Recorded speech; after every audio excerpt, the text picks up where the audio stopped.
So I had a case where a woman had it's along the same line. She had a mental emotional disability, and she had a child. The baby's father and her were not in a good relationship. They tried to work it out, didn't go well, turned somewhat abusive, and she became the sole caretaker for her child.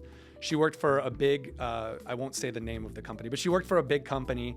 What industry? It's retail. Retail, So okay. women's clothing. Okay. I mean, all clothing, but women's primarily. Yep. Big retail organization that everybody would know. Okay.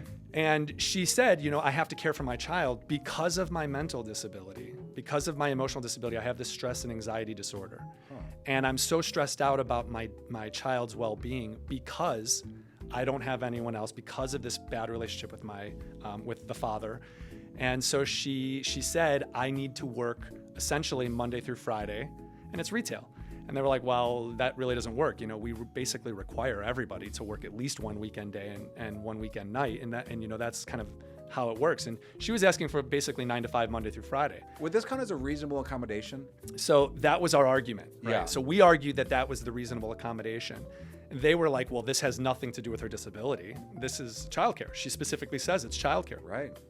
Our psychologist and her treater was phenomenal. And we essentially could establish the link through testimony that yes, the childcare was an issue, but that was triggering her emotional distress. And so in the restrictions that her doctor wrote, she specifically wrote a Monday through Friday to accommodate better sleep schedule, to have her medication be more effective, and the ability to take care of her child so she wouldn't have to worry about the biggest stressor in her life.